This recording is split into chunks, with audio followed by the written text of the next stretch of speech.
Going on, everyone? John Matrix here. Hope you're all having yourselves a wonderful day. Today we're going to be continuing with the When Daybreak series by Mr. Illustrated. So we're going to be going with SCP-001 When Daybreaks Part 2. Links, as always, will be down below in the description to the original video without my commentary and reaction, and to Mr. Illustrated's channel. So if you could please do me a favor, if you like this video and we go through it, go over there, click that link, give it a like. And if you enjoy Mr. Illustrated's content and you're not already subbed to his channel, please do me a favor. Go over there and give the man a sub. Makes a lot of great content for the SCP universe, puts a lot of great work into animating a lot of these SCP articles, etc. So he definitely deserves the love and support. Please do me a favor, go over and do those things. If you'd like to join us when we do these reactions live, we'd love to have you guys come in, join the discussions, add your 2 cents. There is a join button underneath the video, as well as a link in the description to the YouTube membership tiers and benefits that I offer. If you've been around the channel for a while and you decide you want to take your support to the next level, take a look at those, see if you'd have any interest for it. You can get early access to videos, priority in any kind of reaction requests you might have, etc, etc. So just take a look at those if you decide you want to go that next extra step. But for now, let's get into this video. Again, this is part 2 of SCP-001 When Daybreaks. Boop, boop.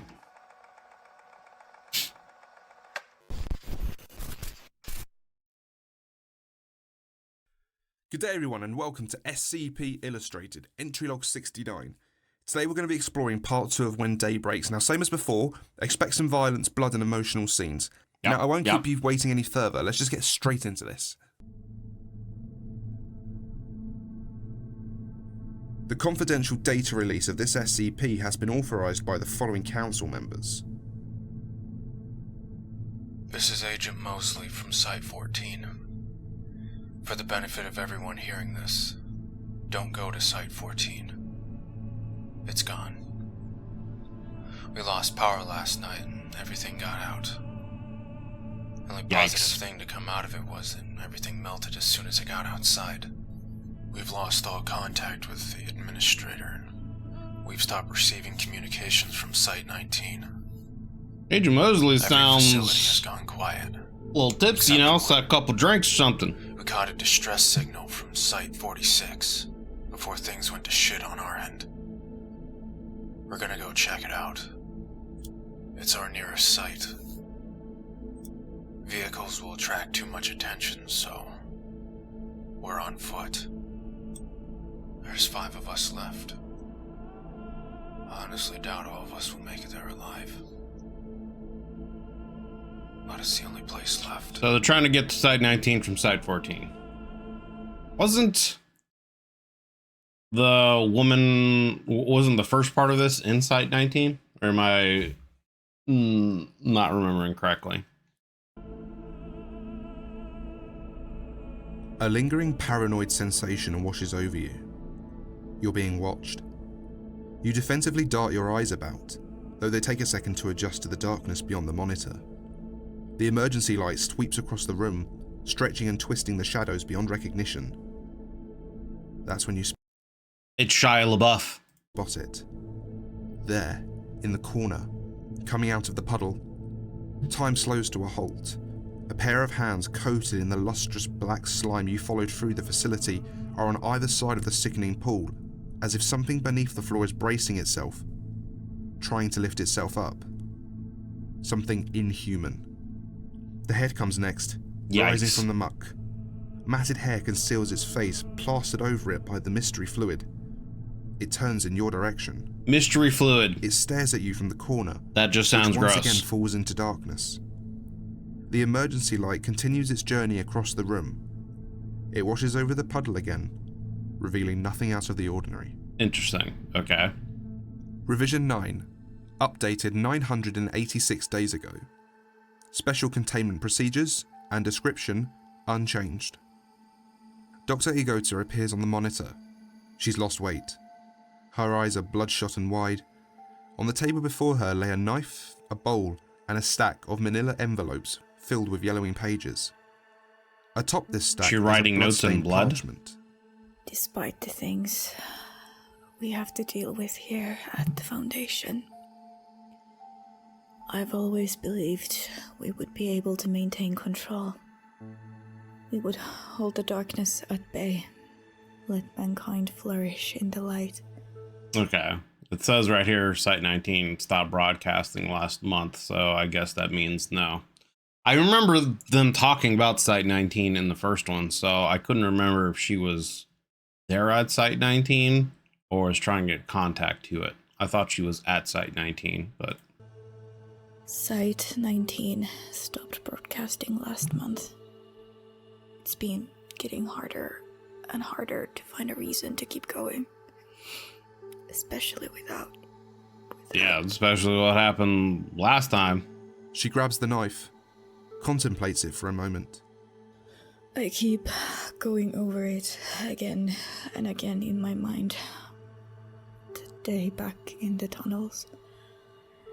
Everything that happened, I've gone down there a few times, if only to hear her voice again. Yikes. But it's wrong.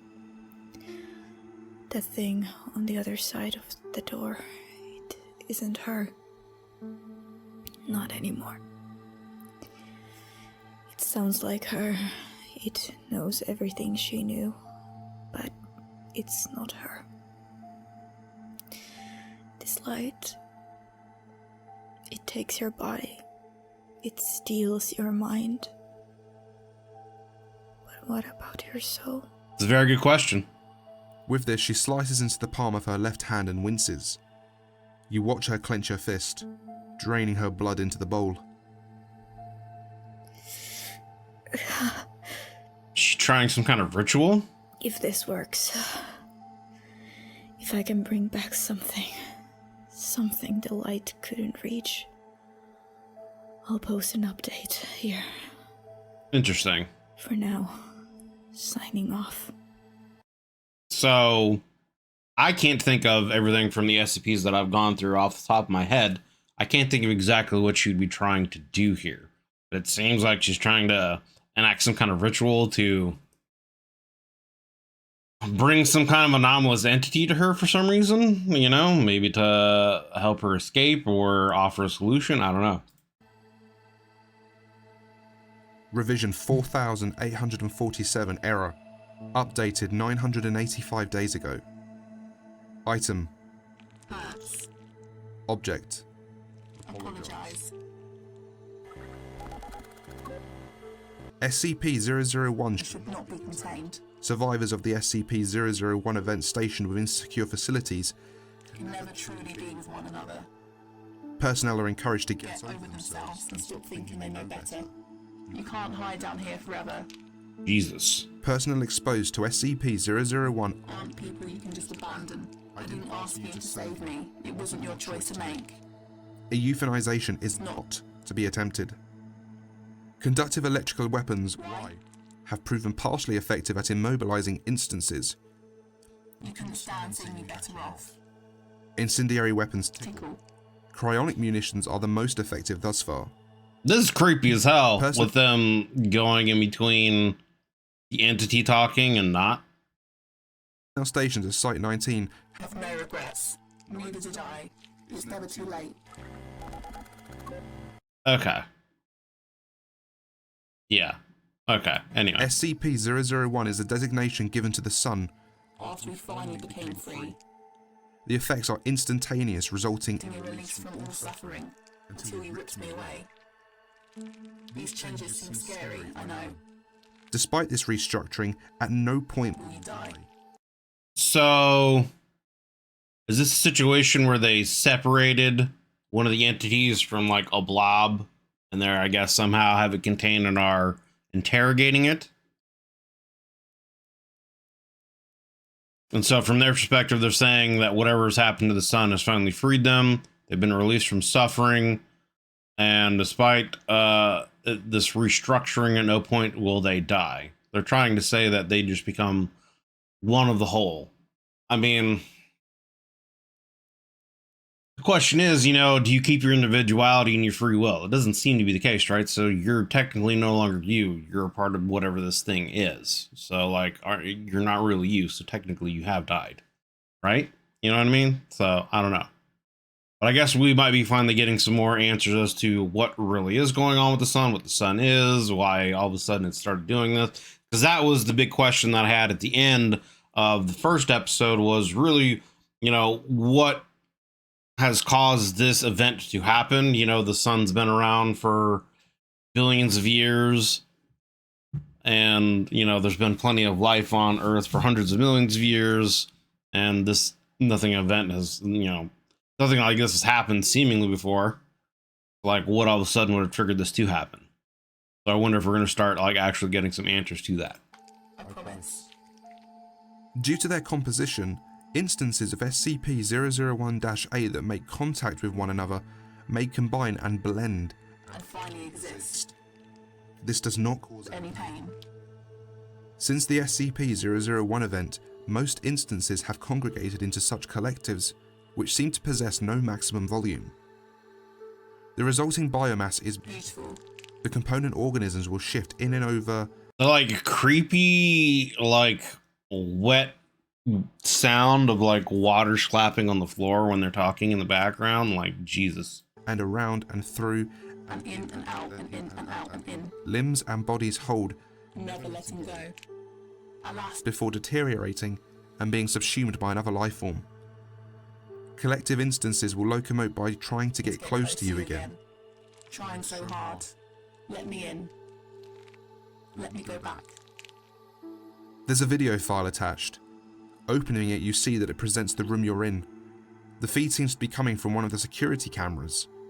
Up in the corner of the room, it's dark, but you can just make out Dr. Igota lying on a pile of laundry along the far wall. She's writhing in her sleep. She seems tormented, hurt. She's tossing and turning and mumbling nonsense words. The camera shakes. It lifts upwards for a moment before it focuses on her again. It starts moving closer, slowly. The speakers come to life, picking up an airy, breathy static. As the camera moves closer to the doctor, it becomes clearer, crisper. It's not merely white noise, but dozens, hundreds of voices whispering unintelligibly over each other. So I wonder if this is, you know, the consequence of whatever she did with, I guess, whatever that ritual she was trying to do. You lean in, press your ear almost against the speaker, trying to discern what it is that's being said. Something strange stands out amidst the discordance. Are you paying attention? This next bit is just for you. Okay. You're not quite sure what to make of it though. Looking back at the monitor, the camera has come to a halt inches away from the sleeping doctor. The voices stop. There is no sound. A hand, black and oily and skeletal, reaches out for her, brushes away a lock of hair. Her eyes shoot open. Is this the old man SCP now? Was she like calling it for some reason? She recoils in shock. The feed cuts out. Revision 12. Updated 1 day ago. Special containment procedures and description unchanged. Dr. Igota appears before you on the screen, looking even worse for wear than when she did previously. Her hair is thinning, with large swathes appearing absent from the middle of her head. If they weren't reflecting from the soft glow of the monitor, you would have assumed she no longer had eyes, Damn. for how deep they'd recessed into her skull. She stares ahead, unblinking. She won't stop. She won't go away. I know. I didn't know. I didn't pick up an info. Full hazard. Browsing the archives. Tested myself for 4673 infection. Negative. 5189 is the only other one that uses print as a vector. Can't beat that. I still have all my fingers. Her lips crack into a broken grin. She lets out a weak laugh and displays her trembling hands. What appears to be the mostly skeletal remains of a finger is embedded into the flesh of her left hand, Jesus. in the stump that would have supported her natural ring finger. 2 wedding bands loosely encircle the digits, laying atop one another. So, I'm not infected. I'm I'm not. I'm not crazy. I know the ritual works. I know it's really her. It's her, and she... Something catches her attention off screen. She cocks her head, listening. So she performed some kind of ritual? Was it a situation where she, like, because she'd mentioned earlier the question of, you know, wasn't her, you know, her partner or whatever was taken, so she knows it's not her, etc., etc. Her mind had been taken, her body had been taken, but what about her soul? So did she do some kind of ritual to, like, call her partner's soul here, or wife, whoever? Yeah, like, I feel like that's where this is going with that. And so, what is it? You know? No. She, like, turn her into some kind of pattern screamer thing? Is it some other kind of entity? I'm trying to think off the top of my head what else it could be. No, I can't. You're not. Not you. Not the same. Not you. It's not you anymore. No. No, no, no. She begins rubbing her temples, repeating herself over and over again. A minute passes. She snaps her head back and addresses the camera. It's her. But it's not. What I brought back. Still a part of one. There is no way. No way out. No. So it seems like she tried to, like, summon her wife or partner's soul, and something with the ritual either went wrong, or because she was absorbed by whatever this SCP-001 entity is, and a part of that's with this now. Interesting. No way. Whatever it seems to happen, the ritual didn't seem to go the way she wanted. It is what seems to be happening. There is no hope for a future for me. And God, I can't go on like this any longer. I'll be safe here. The light can't reach me. I won't let it take me. I mean, the thing is, right, like, you've already witnessed someone who, like, a D class did the same thing, and the creature got a hold of its body, brought it back to life, and then reabsorbed it into it. So even if you do this, there eventually will probably become a time where it gets in through whatever defenses you have set up in your bunker, and is going to get to you. So even as bad as the situation as you're in, right, it's almost like a keep fighting, because even if you give up, you know, now, then you're going to be taken at some point in time, right? So you might as well keep fighting in hopes that someone eventually finds you and comes to help, or something happens and the situation changes. You know what I mean? Like, it's kind of like a situation where you have to vie for time, I guess. I don't know. But it seems like if you were to go out the way she's trying here now, it's going to get you anyway. She brandishes a handgun. I was planning on using this till I found some leftover meds. Don't want to risk calling attention to myself, to my body. Mom, Dad, Ari. I mean, I guess it could be a situation where if the body decomposes fast enough, like, maybe it wouldn't have anything to, like, bring back and absorb. But I don't know. I'm sorry. She opens the desk drawer and deposits the firearm. She raises her gaze, stares into the camera. She reaches forward and ends the recording. Did it have to end like that? You open the drawer and pull out the gun. You absent-mindedly turn it over in your hands for a moment, wondering where you'll go from here. Site 17, 64. Surely you can't be all that's left. The computer dings. There's been an update to the file. Current iteration updated 1 minute ago. Saffron skies raise the blazing sun. A chance encounter, awkward displays. One day, my love, we'd be as one. With two entwined, a set course begun. That frenetic, wild, lustrous haze. Azure skies host the radiant sun. Above us beaming as we run. Down that aisle, a fervent craze. That day, my love, we became as one. So this woman sung a song to the doctor before. Now it sounds like she's made another, poem, song, whatever, saying that they've become as one.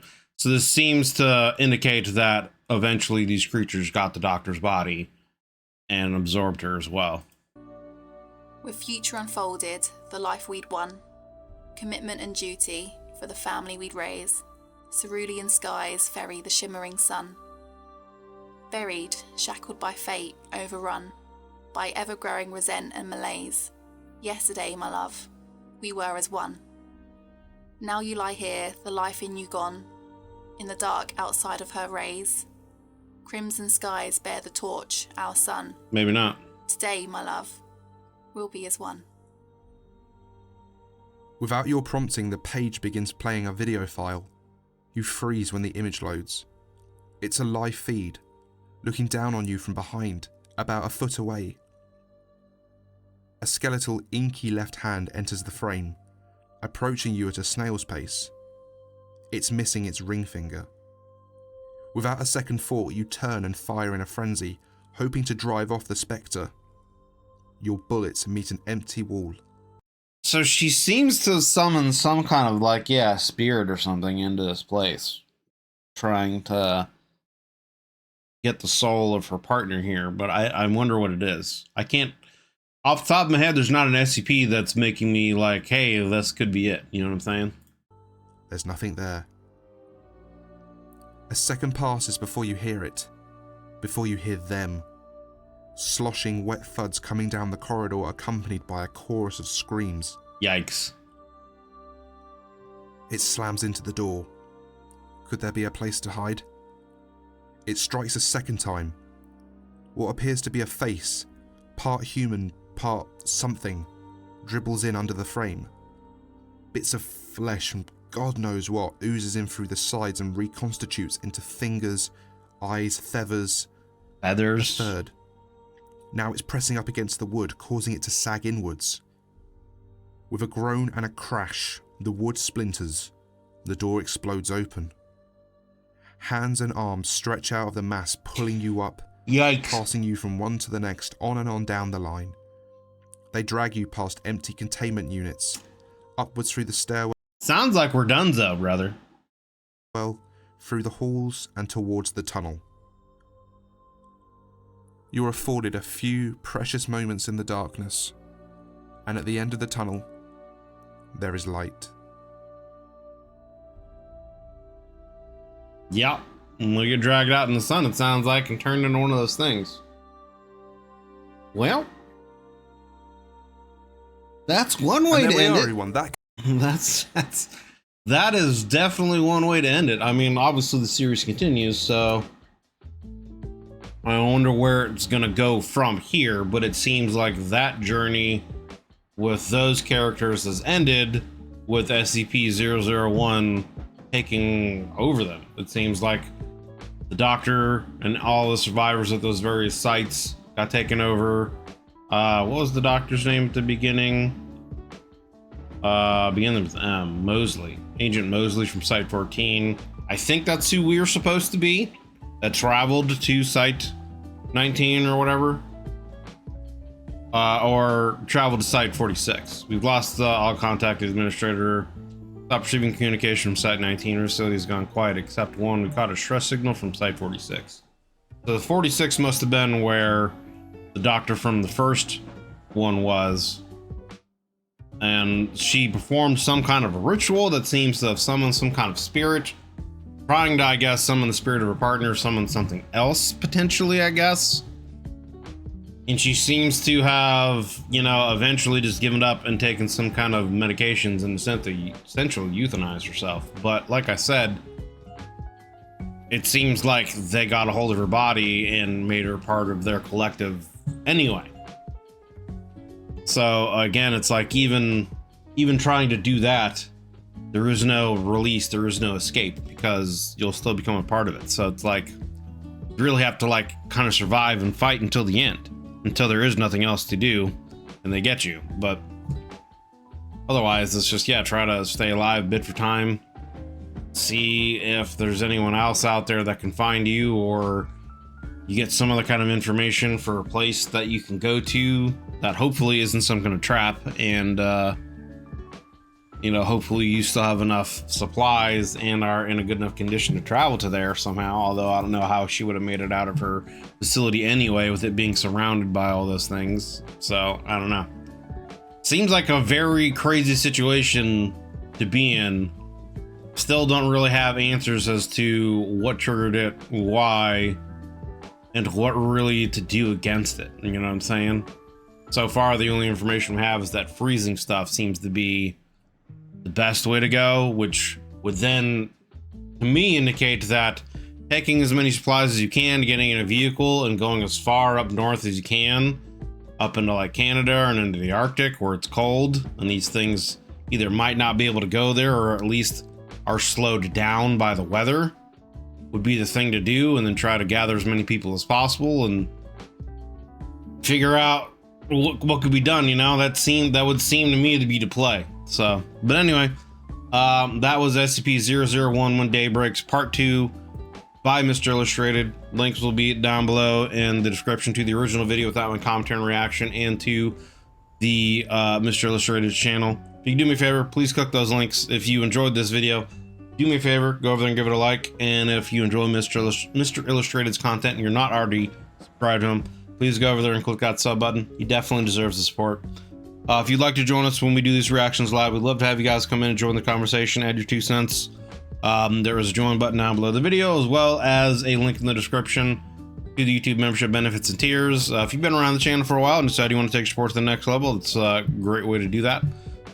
You can get early access to videos, priority in any kind of reaction requests, etc., etc. I'm still trying to come up with some other ideas and ways and things to give back to you guys for supporting me. So obviously, if you guys have any ideas of anything that you think would be interesting, or a way that I can give back to you for becoming a member, feel free to comment, you know, down below in the video. But regardless, thank you guys very much for watching.